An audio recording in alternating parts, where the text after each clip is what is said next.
Bum bum bum bum bum bum bum bum bum bum bum bum.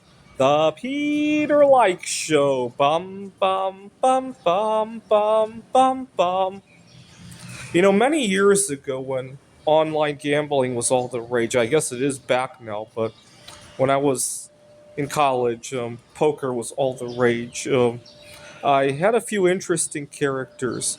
One of my classmates, I was going to I was working on my PhD in Rochester, New York. One of my classmates had discovered that these online casinos were kind of operating in a legal gray area. You would go place a bet, put on your credit card statement, it wouldn't say so and so casino. Often it would say something like some kind of lawyer kind of services, a jewelry shop, some kind of electronics store. They were laundering money, is what it is. And so my friend quickly figured out that he could place a large bet. He would place like a $1,000 bet on a roulette or a baccarat or something like that. And if he won, he would quietly cash out as if that was his intention all along. And if he would lose, he would call his credit card company to dispute the charge because clearly he didn't buy the electronics, the jewelry, or whatever. The casinos couldn't prove that he did. And so he came up with this idea that over the course of a weekend before the casinos could compare notes, he would take in all of these casinos.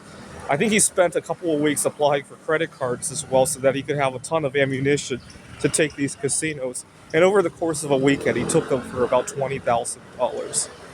And I had another friend who got completely wiped out. He had told me, and a few other of his friends, that he had this betting system, and I really didn't dig too deeply. I knew it wasn't going to work, but I knew I wasn't going to talk him out of it, so I really didn't talk too deeply to him. But he had claimed that, as long as he left when he had enough money for a few beers or something like that, for a party, for whatever, most people bust out with the system because they get too greedy, something to that effect.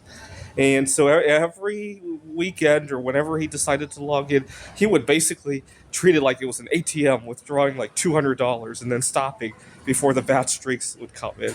Well, I knew it was only a matter of time, but one Saturday he starts texting me like crazy, asking me if I could loan him some money. I knew what it was about. He finally had his losing streak, and he got completely wiped out.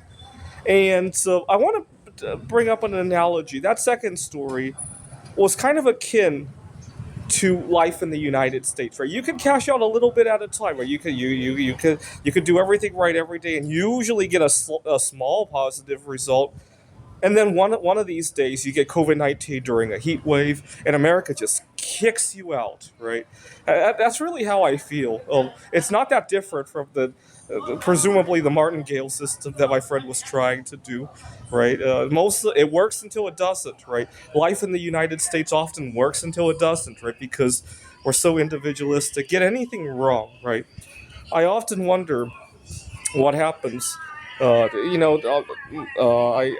live all alone, and I sometimes stop to think about what would happen if I had a really catastrophic event. I think I would not fare very well, which is why I need to learn to set some good boundaries. So, for example, I will never work at another place that allows employees to donate their vacation time to their colleagues because I don't think it would work the other way around. I don't think anybody would give me their vacation time. Why would they?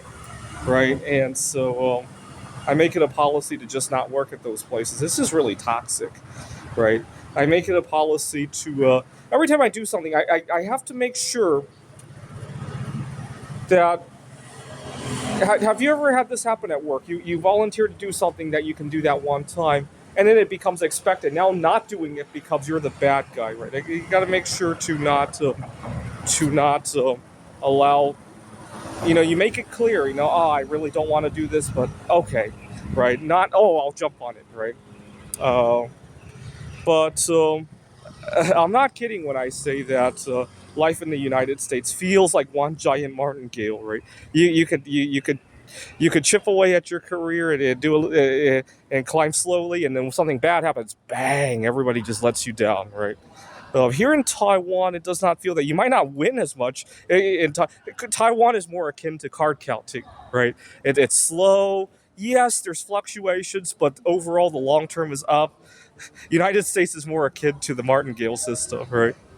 This is the Peter Dislike Show.